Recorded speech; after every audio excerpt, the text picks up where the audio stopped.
The next recipient of the Annie Taylor Award personifies courage and being on the cutting edge of the defense against the spread of elements of Islamic law in the United States.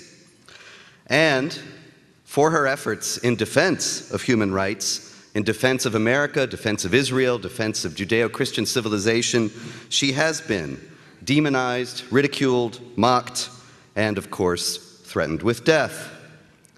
And yet, she has never given up and never will give up. Even Annie Taylor said, nobody should ever do that again. But the next winner of this award keeps on doing it.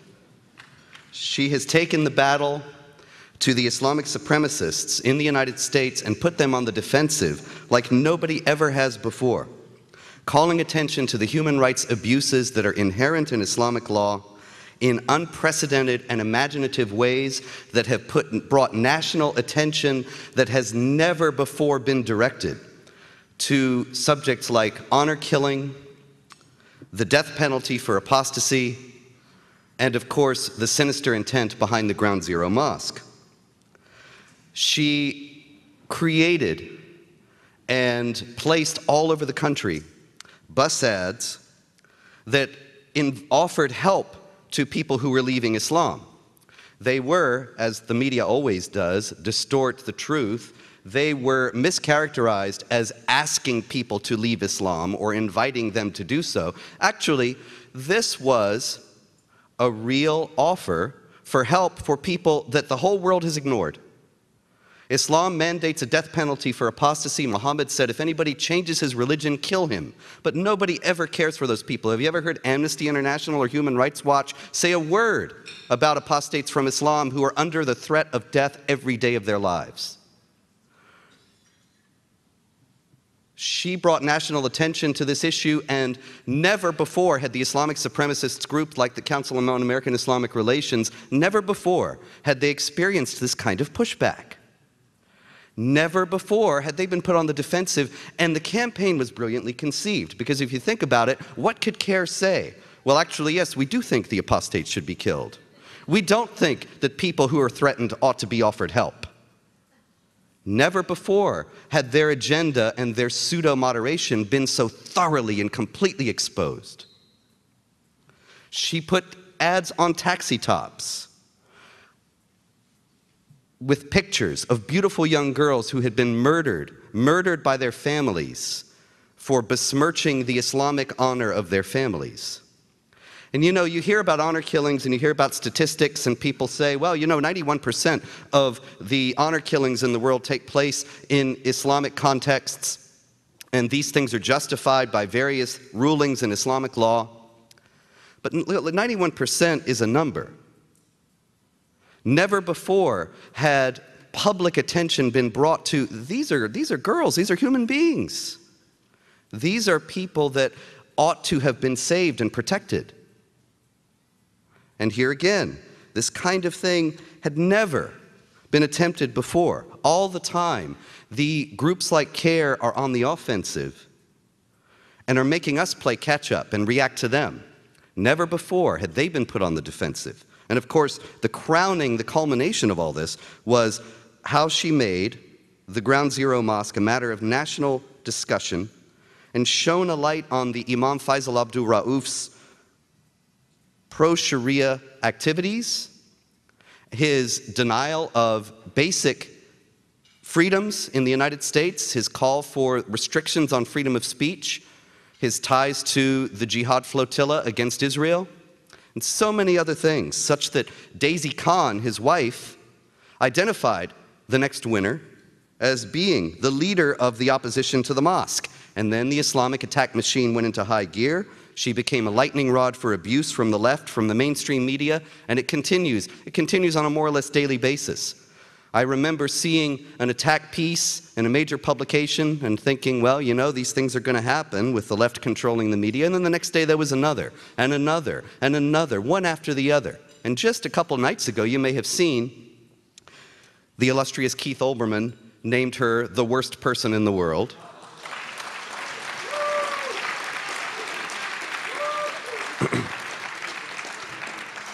Actually, for a controversy she had nothing to do with.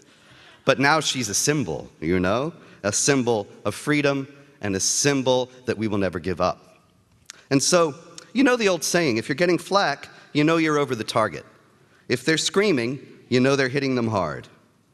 And she never gives up and continues to work with passionate vision, insight, immense love for the West, for America, for Israel, for civilization. We live in so cheap and tawdry an age that all you have to do to be a hero today is tell the truth. And yet there are so few heroes. Because if you dare to tell the truth, you will be made to pay a very great price. And yet, the next winner of this award is someone who has paid it, and paid it with great courage and with a great joy in life that is an inspiration to me personally. In my work with her, it is my great pleasure and honor, therefore, to present the Annie Taylor Award to a true hero, a great warrior for the right, whom I am proud to say is my friend and colleague, Pamela Geller.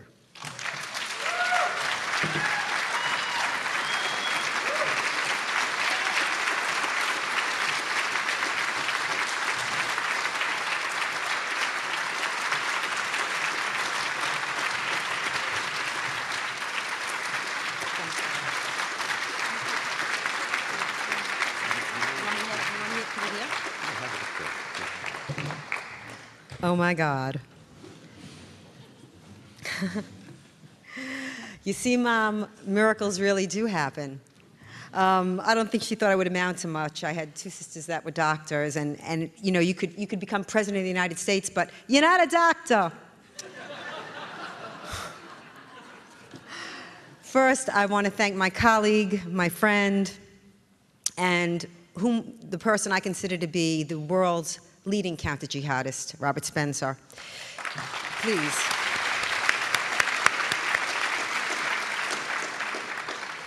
He joined forces with me a couple of years ago, and it started with the Aqsa Parvez Memorial, honor-killing victim in Canada who was buried in an unmarked grave. And I wanted to raise the money just to get her a marker. And that was the beginning of the partnership. And I can't thank him enough for supporting every initiative, no matter how dangerous. He never, ever tried to talk me out of anything that I wanted to do. We started the Freedom Defense Initiative. We started Stop the Islamization of America. I tip my hat to him. Even the involvement that I have with the David Horowitz Center, I have to, again, thank Robert. And anytime I approach the David Horowitz Center, if it was one of the events I wanted to do at CPAC, the largest conservative gathering in America, to bring some education in terms of jihad to CPAC, David Horowitz would always get me the room. These are small things, but they're important, because as this past year has seen, you don't need an enormous amount of people or money to make the difference. You take the enemy's playbook and you shove it right down their throat. And that's what I did.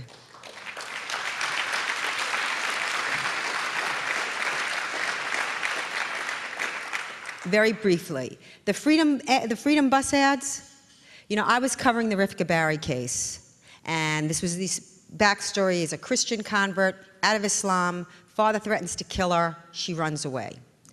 So now she's in Florida, and they're trying to bring her back to the household, the devout Muslim household that wants to kill her. Mind you, there are girls who run away by the millions. They're doing drugs, they're selling bodies, nobody's looking for them. But this little virgin with the straight-A student, they're tracking her like a serial killer. So when I was in Florida, I would see these bus ads proselytizing for Islam. Come to Islam, why Islam? And I thought, what about those that want to leave Islam? And that's how it started. And the reason why it was so pivotal was because on these television shows where they'd say, you know, they're anti-Islam, these are anti-Islam ads.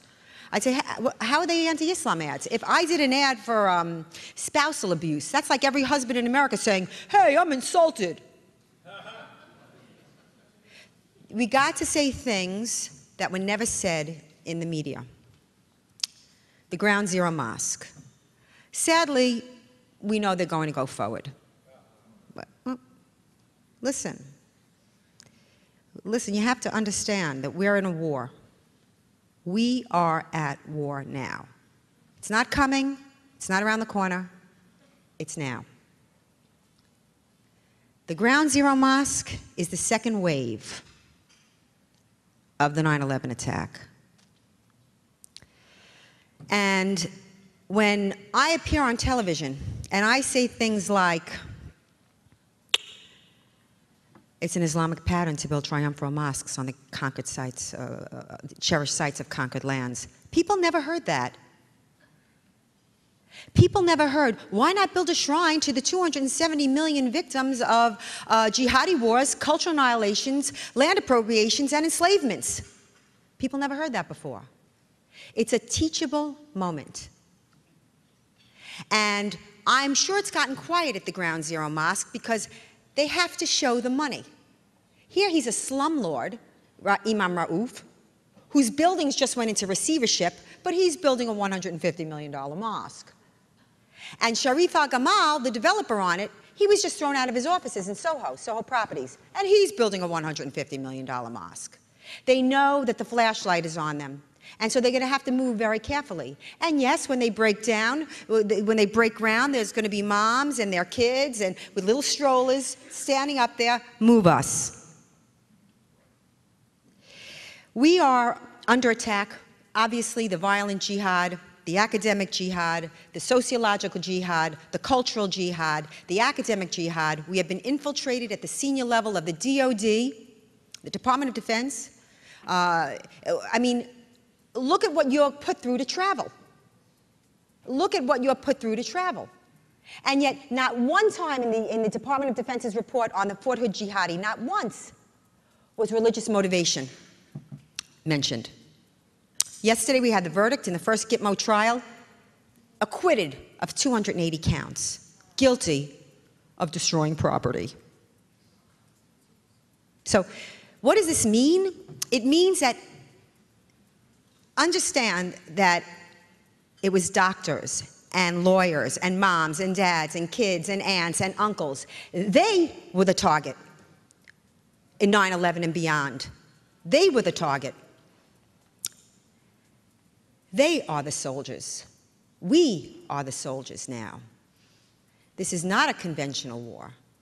Each one of you must fight this war. I cannot impress this upon you enough. You are each activated. What does that mean? It means you have friends. You have an email list, yes? You have to, when you wake up in the morning and you throw your legs over the bed and you rub the sleep from your eye, you ask yourself, what am I going to do today to save the Republic? I mean it.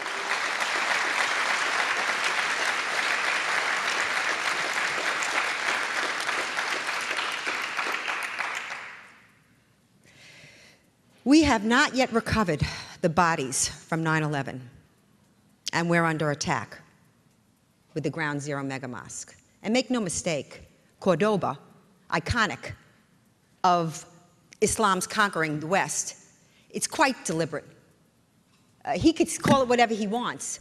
Believe me, to the Ummah, it is a triumphal mosque. Because one schmuck in New York says, it's a mosque of healing, doesn't make it so. It's ridiculous. It's insulting. There is no action that's too small. We see that the media is completely and utterly corrupt. We see this. The greatest act of perfidy in American history, they did not vet our presidential candidate. So we know this. But it's key that you get the information out there. It is incumbent upon you. You go to your favorite websites. I am sure Atlas Shrugs and Jihad Watch is on there. But we are reporting news that you do not get anywhere else. You send it around. That is how the Ground Zero Mosque became a story. I've been writing about it for months. Somebody took the pictures of our first rally, where I expected a couple hundred. 10,000 people showed up. And sent that around in an email, and it went viral. I'm sure you guys got it. The censored rally, the mystery rally. That was the first major news story, national news story, that went to #1 and international without the media. That shows you how powerful you are. If you're not into email, then you have to volunteer at a precinct. You have to get on the school board. Look what they did in Texas with the textbooks. You have to take your country back. You must do it. Nobody is exempt. There are no exemptions in this war. And I promise you, they may have the big guns. They may have the big media and the big academia, and they have the big arsenal. But we are good, and we are right, and we are righteous, and we will win. I promise you, never give up. Never give up. Never give in. We will prevail. I promise you, we will prevail. Thank you.